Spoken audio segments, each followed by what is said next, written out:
Alexandre gara sa voiture devant l'atelier mécanique. Le cœur battant comme un moteur en surcharge. En descendant, il aperçut Marc. Le mécanicien. Torse nu sous sa salopette. Essuyant ses mains sur un chiffon sale. Et leurs regards se croisèrent avec une intensité qui le figea sur place. Mais ce qui le choqua vraiment, ce fut de découvrir, en fouillant dans la boîte à gants pour les papiers, une lettre cachée de son père révélant un secret familial enfoui depuis des années, une liaison homosexuelle passée. Et soudain, Alexandre se sentit vaciller. Comme si son monde entier s'effondrait sous ses pieds. Il n'avait pas prévu cela. Ce matin-là, à Paris, Alexandre avait quitté son appartement du quartier latin avec l'intention banale de faire réviser sa Peugeot avant un rendez-vous professionnel important. À 28 ans, il était un juriste prometteur dans un cabinet d'avocats spécialisé en droit des affaires. Toujours impeccablement vêtu d'un costume sur mesure. Les cheveux châtains courts et les yeux verts qui trahissaient une intelligence acérée mais aussi une profonde solitude. Sa vie était un équilibre précaire, une façade de normalité pour satisfaire sa famille conservatrice. Originaire de la province normande. Où son père, un ancien militaire à la retraite, imposait des valeurs traditionnelles avec une fermeté inébranlable. Alexandre avait appris tôt à réprimer ses désirs. À ignorer les regards furtifs qu'il posait sur les hommes dans les rues animées de la capitale. Mais cette lettre, glissée par erreur dans la voiture qu'il avait empruntée à son père lors de sa dernière visite, changeait tout. Cher Paul, je ne peux plus nier ce que je ressens pour toi.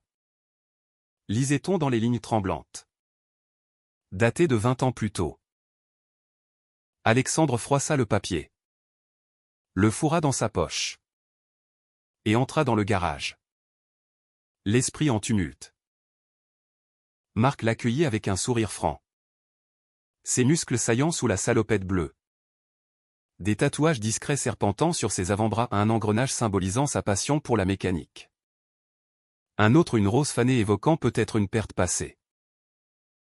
À 30 ans, Marc était le propriétaire de cet atelier modeste dans le 18e arrondissement. Un quartier multiculturel où la vie bouillonnait sans jugement. Il avait grandi à Marseille. Dans une famille ouvrière ouverte d'esprit. Et avait assumé son homosexualité dès l'adolescence. Affrontant les moqueries avec une résilience forgée par l'expérience. Bonjour. Qu'est-ce qui vous amène, demanda-t-il d'une voix chaude. Avec un accent du sud qui réconfortait inexplicablement Alexandre. Celui-ci bredouilla quelque chose sur un bruit suspect au moteur. Mais son regard s'attarda sur les mains puissantes de Marc. Tachées de graisse. Tandis que Marc inspectait la voiture. Alexandre s'assit sur un banc métallique. La lettre brûlant dans sa poche. Comment son père? Cet homme rigide qui condamnait ouvertement l'homosexualité lors des dîners familiaux. Avait-il pu vivre une telle passion? L'hypocrisie le submergea. Et pour la première fois, il se demanda si sa propre vie n'était pas un mensonge similaire. La conversation s'engagea naturellement. Marc, en soulevant le capot, parla de sa vie. J'ai quitté Marseille pour Paris il y a 5 ans. Après une rupture difficile. Ici, au moins, on peut être soi-même sans que tout le monde s'en mêle. Alexandre hocha la tête, feignant l'indifférence. Mais ces mots résonnaient en lui comme un écho. Et vous? Vous avez l'air tendu. Comme si vous portiez le poids du monde. Alexandre hésita. Puis, impulsivement, mentionna la lettre sans entrer dans les détails. Marc s'arrêta. Posa son outil. Et le regarda avec une empathie sincère. Les secrets de famille. Ça peut détruire. Mais parfois, c'est libérateur de les affronter. Ils parlèrent pendant 1 heure. Bien au-delà de la réparation mécanique. Marc raconta comment il avait perdu son premier amour à cause de pression sociale. Comment il avait dû choisir entre sa carrière et son authenticité. Alexandre, captivé, sentit une connexion naître. Une attirance qu'il n'osait nommer. Quand il repartit, la voiture réparée, Marc lui glissa sa carte, « Si vous avez besoin de parler, appelez-moi. » Pas pour la voiture. Pour le reste. De retour chez lui, Alexandre ne pouvait chasser Marc de ses pensées. Il relut la lettre de son père, imaginant les tourments qu'il avait dû endurer. Sa mère, une femme pieuse, organisait souvent des réunions familiales où l'on discutait de mariage et d'héritiers. Alexandre avait évité les questions sur sa vie sentimentale en prétextant son travail. Mais ce soir-là, seul dans son appartement, il composa le numéro de Marc. Allô? La voix chaude le fit frissonner. Ils parlèrent tard dans la nuit. De tout et de rien. Et pour la première fois, Alexandre se sentit vu. Vraiment vu. Pourtant, au fond de lui, une voix murmurait, « C'est dangereux. Tu ne peux pas te permettre ça. » Le lendemain, il ignora un appel de sa sœur, qui l'invitait à un dîner familial. Au lieu de cela, il accepta l'invitation de Marc à un café. Assis en terrasse près de Montmartre, sous un soleil printanier, ils rirent de anecdotes anodines. Mais leurs regards se croisaient avec une intensité croissante. Marc posa sa main sur la sienne. Brièvement. Et Alexandre ne la retira pas. C'était le début d'une chute libre. Une décision qui allait tout bouleverser. Les jours suivants furent un tourbillon. Alexandre et Marc se voyaient en secret, promenade le long de la Seine. Dîner dans des bistrots discrets. Marc partageait ses rêves à agrandir son garage. Voyager en Amérique du Sud tandis qu'Alexandre évoquait ses doutes professionnels. Sans oser aborder sa sexualité réprimée. Mais la lettre de son père hantait ses nuits. Un soir, après un baiser volé dans l'ombre d'une ruelle, Alexandre paniqua. « Je ne sais pas si je peux continuer ça, » murmura-t-il. Marc, blessé mais compréhensif, répondit, « Prends ton temps. Mais ne te mens pas à toi-même. » Alexandre rentra chez lui. Déchiré. Sa famille l'appelait pour un anniversaire. Et il savait que là-bas, en Normandie, les masques devaient rester en place. Pourtant, en pensant à Marc, il sentait une étincelle de liberté. C'était le prix à payer, affronter ses démons intérieurs ou les laisser le consumeur.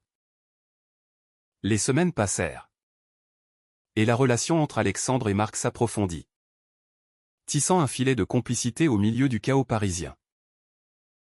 Alexandre, habitué à une vie structurée par des dossiers et des audiences, se surprenait à improviser des escapades avec Marc. Comme cette balade nocturne au jardin des Tuileries où il s'était assis sur un banc, à contempler les lumières de la ville. Marc, avec sa franchise désarmante, posait des questions qui ébranlaient les fondations d'Alexandre. « Pourquoi te caches-tu? Ta famille ne t'aimerait plus si elle savait ?» Alexandre esquivait, prétextant la complexité des traditions familiales. Mais au fond, il savait que c'était la peur qui le paralysait, peur du rejet, de la désapprobation sociale, de perdre son statut dans un milieu professionnel conservateur. Un après-midi pluvieux, Alexandre reçut un appel de son père. « Fiston, ta mère et moi venons à Paris la semaine prochaine. On dînera ensemble. Et amène quelqu'un si tu veux. » La voix bourrue masquait une attente implicite, une petite amie. Un signe de normalité. Alexandre raccrocha, le cœur serré. et annula son rendez-vous avec Marc.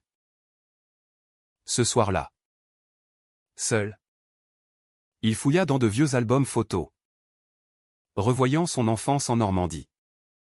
Les repas dominicaux où son père prônait la virilité et condamnait les déviances modernes. La lettre découverte dans la voiture le hantait toujours, il l'avait cachée dans un tiroir. Mais elle symbolisait désormais son propre combat. Marc, de son côté, sentait la distance grandir. Lors d'une soirée chez lui, dans son appartement au-dessus du garage, il confronta Alexandre, « Tu me fuis. C'est à cause de ta famille. » Alexandre avoua partiellement, parlant de la pression sociale en France, où malgré les avancées légales comme le mariage pour tous, les préjugés persistaient dans les cercles traditionnels. Marc, qui avait connu l'ostracisme à Marseille, comprenait. Mais son impatience montait. « J'ai déjà vécu ça. Je ne veux pas être un secret. » La tension culmina lors d'un week-end improvisé à Deauville, où Alexandre avait prétexté un voyage d'affaires pour s'échapper avec Marc. Sur la plage normande, sous un ciel gris, ils marchèrent main dans la main, loin des regards. Marc raconta son passé, une rupture douloureuse avec un partenaire qui avait choisi la sécurité familiale plutôt que l'amour. « J'ai payé le prix de l'honnêteté. Mais au moins, je suis libre. » Alexandre, ému, l'embrassa. Mais le lendemain, un appel de sa sœur le ramena à la réalité. « Papa n'est pas en forme. Il parle de toi. De ton avenir. Quand vas-tu te stabiliser? Rentrer à Paris. » Alexandre évita Marc pendant 2 jours, prétextant du travail. Mais la culpabilité le rongeait. Il se rendit au garage un soir tardif, trouvant Marc en train de réparer une moto. « Je ne sais pas comment gérer ça, » admit-il. Marc, les yeux brillants de frustration, répondit, « Alors choisis. Moi ou t'as peur. » Entre-temps, au cabinet, Alexandre affronta une autre pression. Son patron, un homme d'une 50aine d'années aux idées conservatrices, organisa une soirée networking où les conjoints étaient invités. Alexandre y alla seul, écoutant les conversations sur les familles idéales. Les mariages réussis. Un collègue, en aparté, lâcha une remarque homophobe sur un client, « Ces gens-là, ils compliquent tout. » Alexandre se tut. Mais intérieurement, il bouillonnait. Ce soir-là, il appela Marc. Et ils passèrent la nuit à discuter. Alexandre avoua enfin la lettre de son père. Il a vécu la même chose. Et il l'a nié toute sa vie. Marc l'encouragea, « Ne fais pas comme lui. Affronte-le. » Pour la première fois, Alexandre envisagea de confronter sa famille. Mais le destin en décida autrement. Lors du dîner avec ses parents, à un restaurant chic des Champs-Élysées, son père aborda le sujet, « Alex, il est temps de penser à l'avenir. Ta cousine se marie. Et toi, Alexandre, nerveux, mentionna vaguement quelqu'un, sans préciser. Sa mère, avec un sourire forcé, ajouta, « On veut ton bonheur. Mon chéri. » Mais sous la table, Alexandre serrait son téléphone. Un message de Marc non lu, « Je t'attends ce soir. » La double vie devint insoutenable. Alexandre commença à commettre des erreurs au travail, distrait par ses émotions. Un jour, il défendit un client dans une affaire de discrimination sexuelle, mettant plus de passion que nécessaire, ce qui attira l'attention de son patron. « Tu sembles personnellement impliqué. » nota Théil. Alexandre nia. Mais le doute s'insinua. Avec Marc. Les moments volés étaient intenses. Mais marqués par des disputes. Je ne peux pas être ton ombre éternelle. Dit Marc un soir. Après une étreinte passionnée mais chaste. Alexandre promit de changer.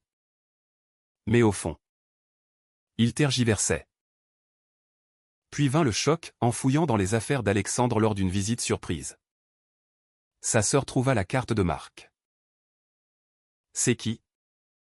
Ce mécanicien? Tu passes beaucoup de temps là-bas. Alexandre mentit. Prétextant des réparations fréquentes. Mais le soupçon était semé. Il confronta Marc, ma famille commence à poser des questions. On doit être plus discret. Marc. Blessé. Répliqua, discret? Ou invisible? Leur relation vacilla.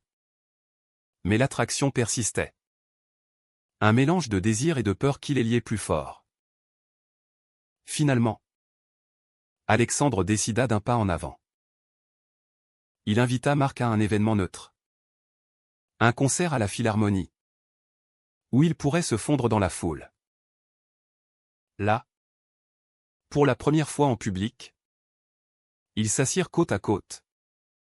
Leurs mains effleurant discrètement. Mais un collègue d'Alexandre les aperçut.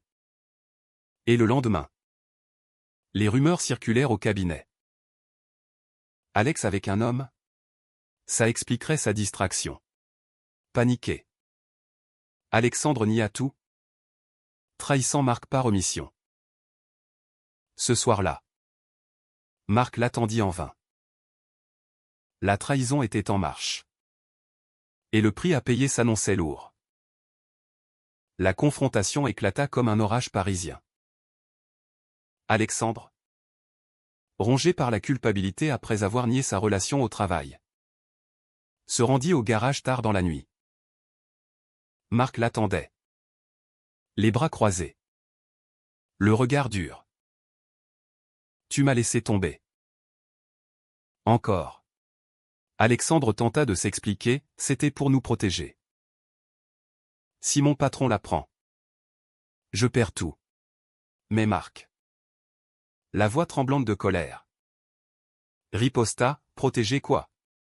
Notre secret? Ou ta réputation? Ils s'affrontèrent dans l'atelier désert. Entourés d'outils et de moteurs démontés. Symbole de ce qui devait être réparé en eux. Alexandre avoua sa peur viscérale du rejet familial. Évoquant la lettre de son père comme une malédiction héritée. Marc. Les larmes aux yeux. Raconta sa propre trahison passée, mon ex m'a quitté pour épouser une femme. Par peur. Je ne revivrai pas ça. Alexandre. Déchiré. Choisit pourtant de partir. Laissant Marc seul avec son chagrin. Les jours suivants furent un calvaire. Au cabinet. Les rumeurs enflèrent. Et Alexandre fut convoqué par son patron. On parle de ta vie privée. Dans notre milieu. L'image compte. Alexandre. Sous pression. Promis de se concentrer sur le travail. Mais intérieurement, il bouillonnait. Il appela sa famille. Prétextant une visite. Et se rendit en Normandie. Là, face à son père, il osa aborder la lettre. Papa. J'ai trouvé ça dans la voiture. Le vieil homme blêmit. Puis explosa, c'était une erreur de jeunesse. Ne remue pas le passé. Alexandre insista, et si c'était plus qu'une erreur?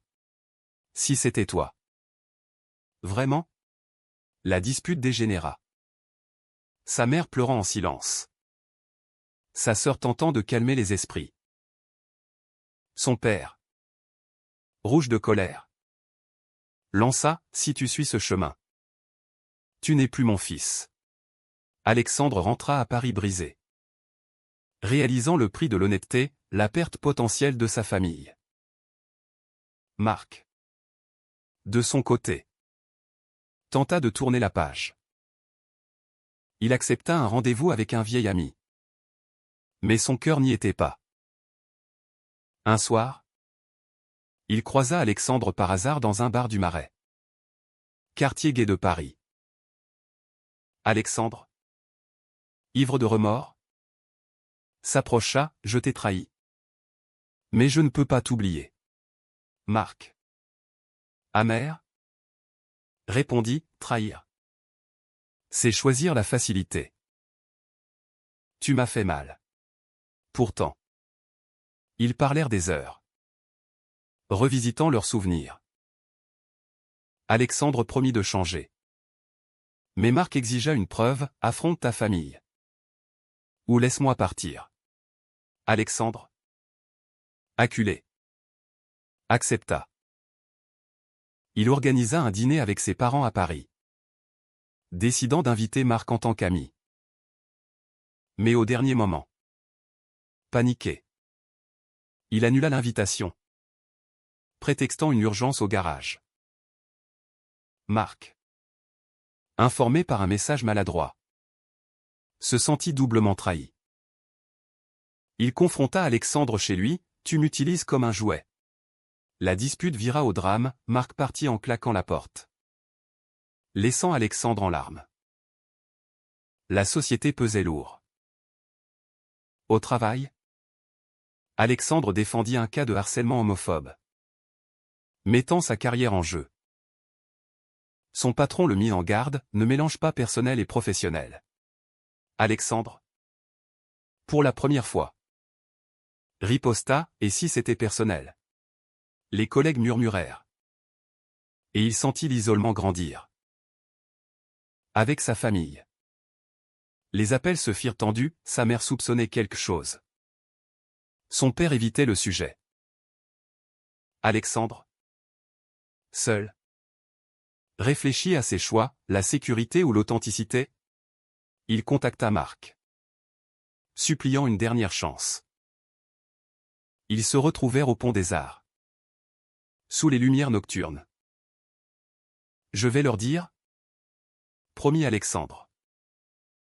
Marc, sceptique mais ému, l'embrassa. Mais le lendemain, lors d'un appel familial, Alexandre hésita encore, mentant sur sa vie. Marc, apprenant cela par inadvertance, décida de rompre définitivement. Je mérite mieux que des promesses vides. Le point de non-retour arriva lors d'une fête familiale en Normandie.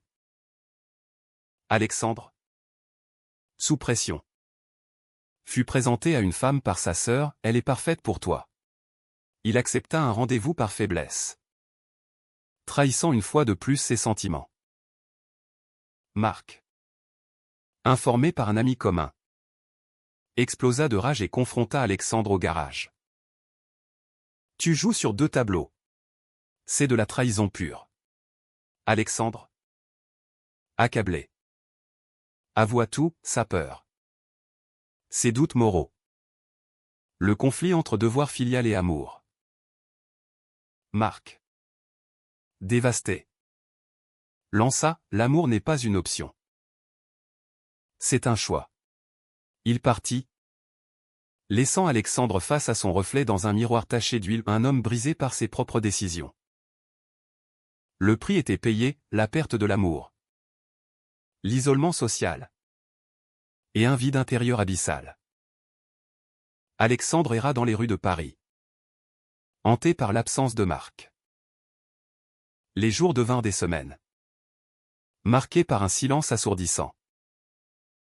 Au travail, il excella paradoxalement, canalisant sa douleur en énergie professionnelle. Mais ses collègues notaient son regard vide.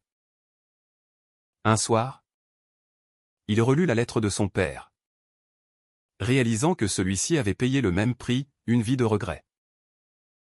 Il décida enfin d'affronter la vérité. Il appela sa famille et organisa une rencontre à Paris. Assis dans un café du quartier latin. Face à ses parents et sa sœur. Il inspira profondément, « Je suis gay. Et j'ai aimé un homme. » Marc. Le silence fut pesant.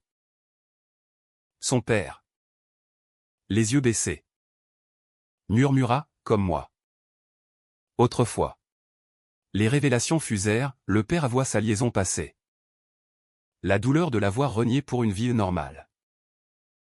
Sa mère pleura. Mais serra la main d'Alexandre, « On t'aime. Quoi qu'il arrive. » Sa sœur. Choquée mais supportive. Promis de l'aider. Pour la première fois. Alexandre se sentit libéré. Mais le coût était élevé, des années de mensonges. Des relations tendues à reconstruire. Marc. Pendant ce temps. Avait tenté de reconstruire sa vie. Il agrandit son garage. Embaucha un apprenti. Et sortit avec des amis. Mais Alexandre lui manquait. Un jour, Alexandre se présenta à l'atelier. Humble et déterminé. J'ai tout dit à ma famille. Je suis prêt à payer le prix pour nous. Marc. Méfiant? Demanda, et si la société te rejette? Ton travail? Alexandre répondit, alors je changerai de travail. Mais je ne changerai plus qui je suis. Ils parlèrent longuement. Guérissant les blessures. Marc. Ému. Accepta de recommencer. Lentement. Leur relation renaquit. Plus forte. Ancrée dans l'honnêteté.